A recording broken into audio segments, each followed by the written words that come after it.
Who gives Avery away today? We do. Fantastic. All right. Okay. Doing great. It is my delight to welcome you all to Avery and Andrew's wedding. It is fitting that Avery and Andrew, with their adventurous spirits,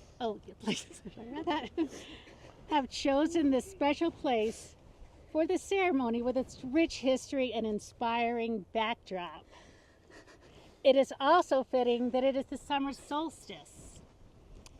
I have learned that the word solstice is derived from the Latin word sol, which means sun, and sistere, meaning to stand still.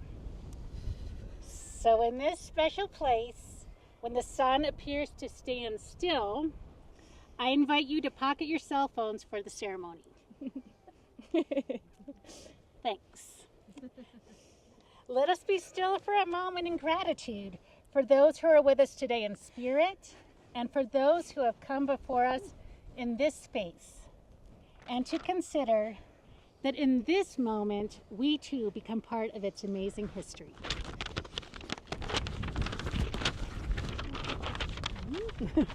You okay? Yes. So good. Nature. That's why we're here. You okay? Yeah, okay. Well, it used to be that at a wedding ceremony there would be a moment when the officiant would say something like, "Is there anyone here who knows why Andrew and Avery should not be married?" A dramatic pause would follow with hopefully no objections, and the ceremony would continue. But Andrew and Avery, everyone is here for you and because of you, and are part of you whether through DNA or shared experience. So we are just taking a moment and flipping the script. And I will now ask, is there anyone here who wants to share why Avery and Andrew should be married? Yeah, they're an exact copy-paste of each other. I know that they can take on any challenge when they're together. They both have unending compassion and positivity. Because love like this deserves to be celebrated every day. Because they are such great adventure buddies and they always have so much fun together. They have an amazing sense of humor and they make each other laugh. Because their empathy and kindness towards others and then each other is endless. Because they light up the room with the sound of their laughter. Because they love each other as much as they love making silly nicknames for each other. Because they care so deeply about their friends, family, and loved ones. Because they are fearless together.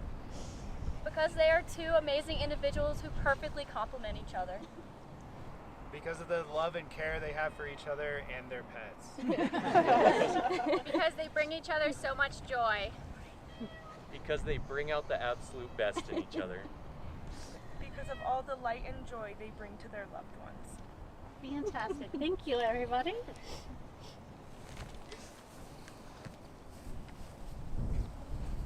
Andrew and Avery, here is an extract for you from Les Miserables by Victor Hugo.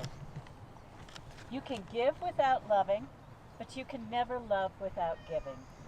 The great acts of love are done by those who are always performing small acts of kindness. We pardon to the extent that we love. Love is knowing that even when you are alone, you will never be lonely again. And great happiness of life is the conviction that we are loved. Loved for ourselves, loved in spite of ourselves. Back here.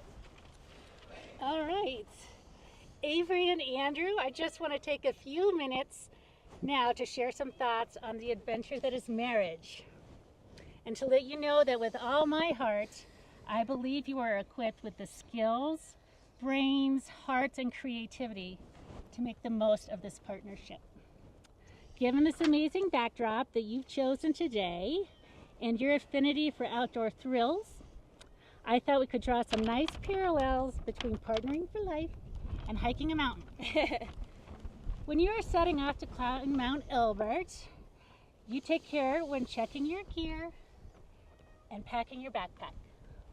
And of course, you know you need to strike a balance between trying to prepare for every scenario and keeping your pack light enough to carry.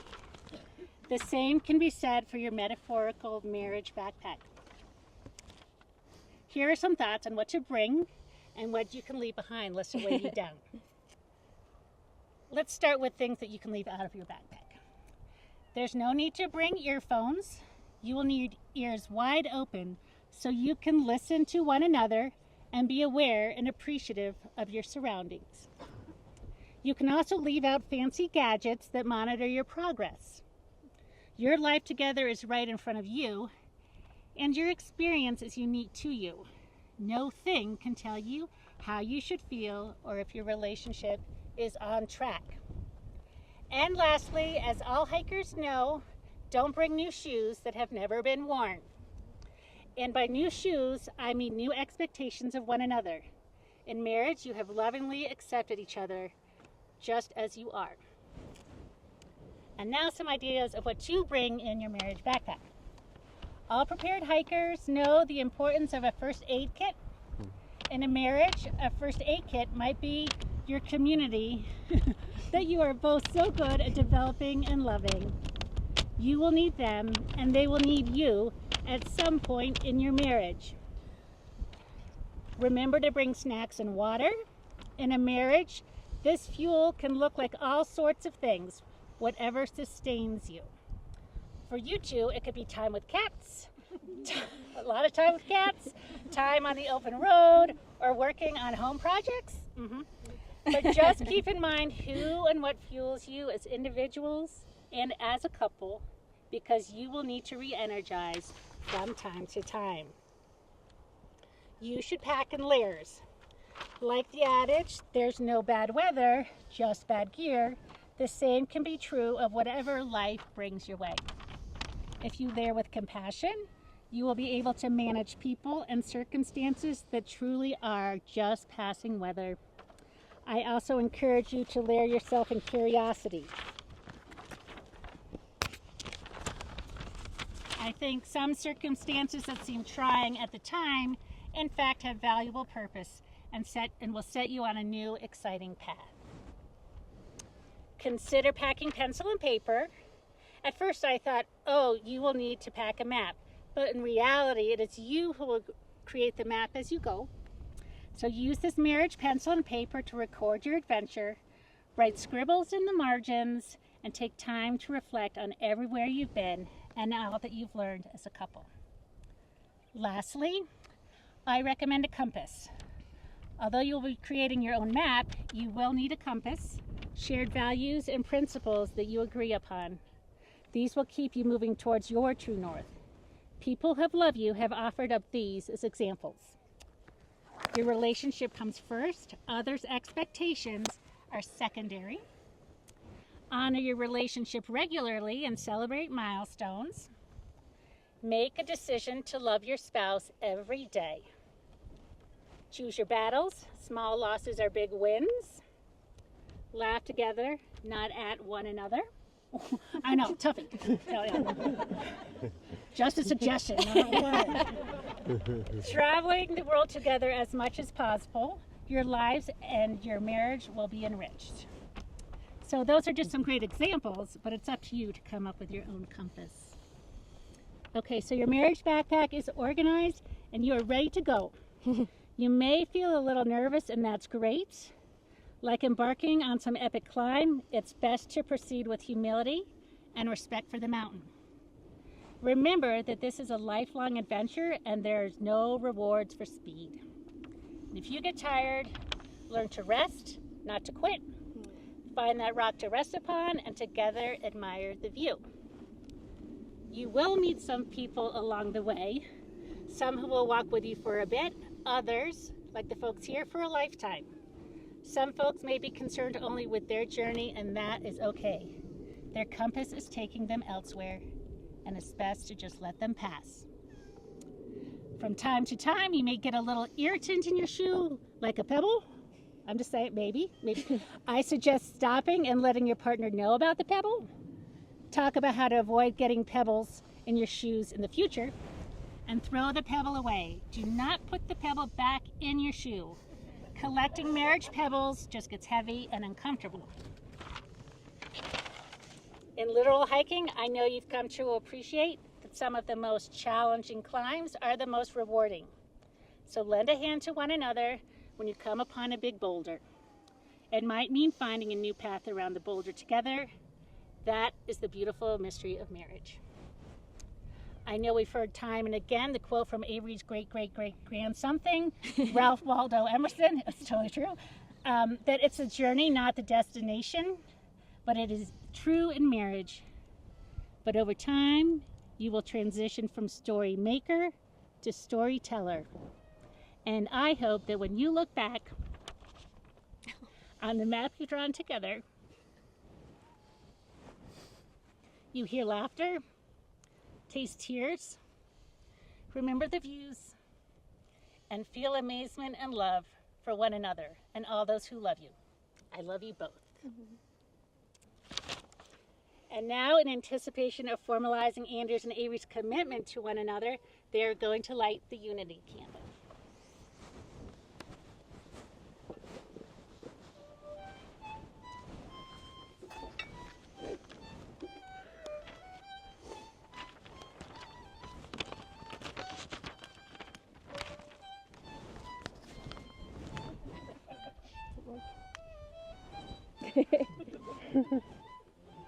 It's not on.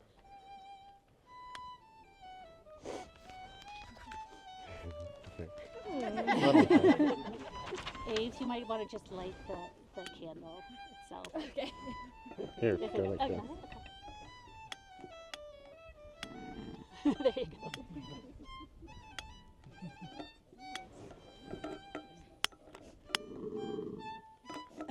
Wait, back up. No, it's gonna go. Woo!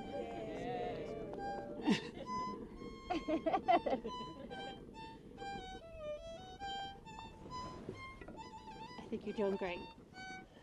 Perfect. Amazing. Well done. Oh, fantastic. Okay, we've come to the point in the ceremony that we've all been waiting for, the exchanging of vows. I encourage you to remember that love will be the foundation of an abiding and deepening relationship. No other vows are more sacred than those you now assume. Avery, let's start with the vows you have crafted for Andrew. I'm not going to blow away. There you go. Thank you. Okay. Andrew, I feel like the luckiest person in the world to be standing here today. So many people have told me that love is a choice, but it doesn't feel like that for me right now. For me, loving you is the only option. These past few years, you have shown me what a generous, motivated, servant-hearted, kind, and goofy person you are. It really feels like you were made specifically to be my partner. You constantly raise the bar for yourself, and I fall more in love with you every single day. You make me want to be a better person, and I can't wait to keep on growing with you. I see these vows not just as promises, but as privileges. I get to be your best friend, partner, and wife. I get to share with, live with, and grow with you. I promise to love you at all times, especially if it ever feels like a choice. Today, I pledge my loyalty, respect, and love for the rest of our lives. All right, Andrew. Here you go.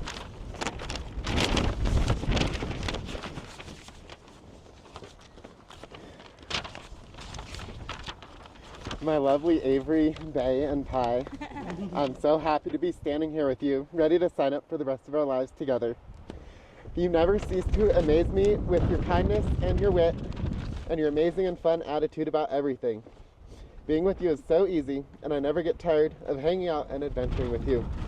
Our love for each other is so strong, and I'm so grateful and feel so lucky to have met you. Let's get going to an adventure, a lifetime adventure, animals, and fun. Fantastic. Thank you. Olivia, would you like to come forward?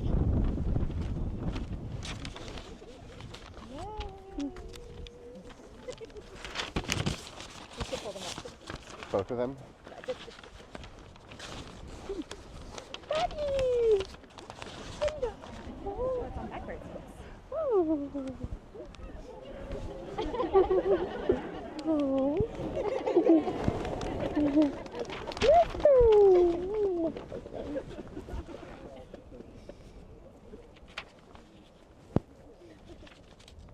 Give him a kiss.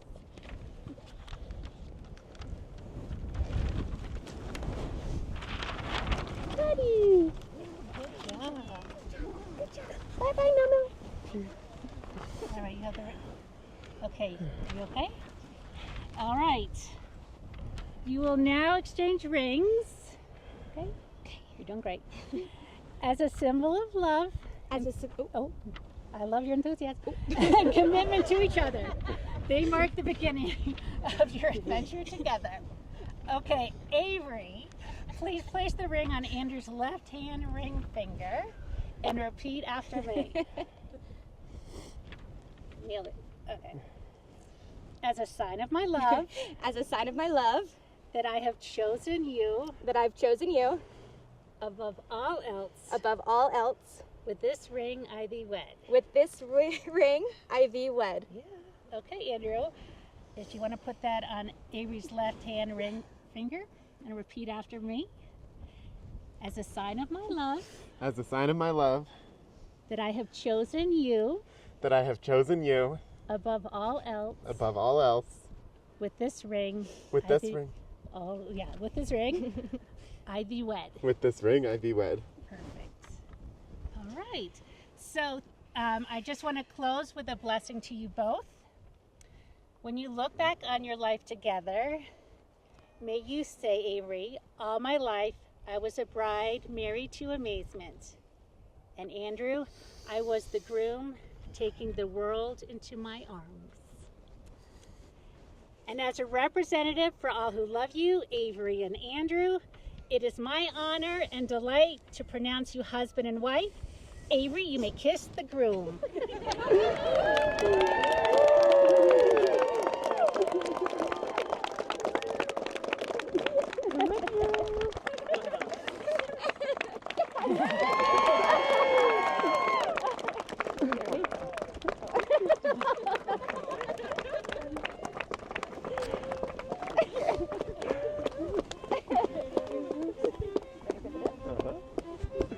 Okay, here we go.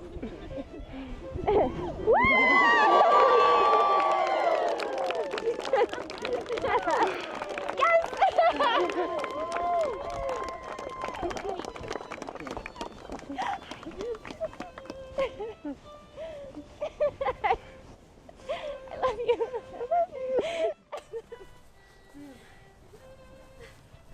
Oh my God.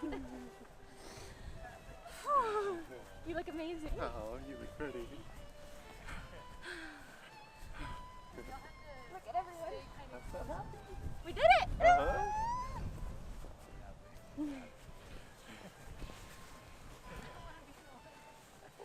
Oh my God. I liked your vows. Oh, I like yours. Hi! Best day ever!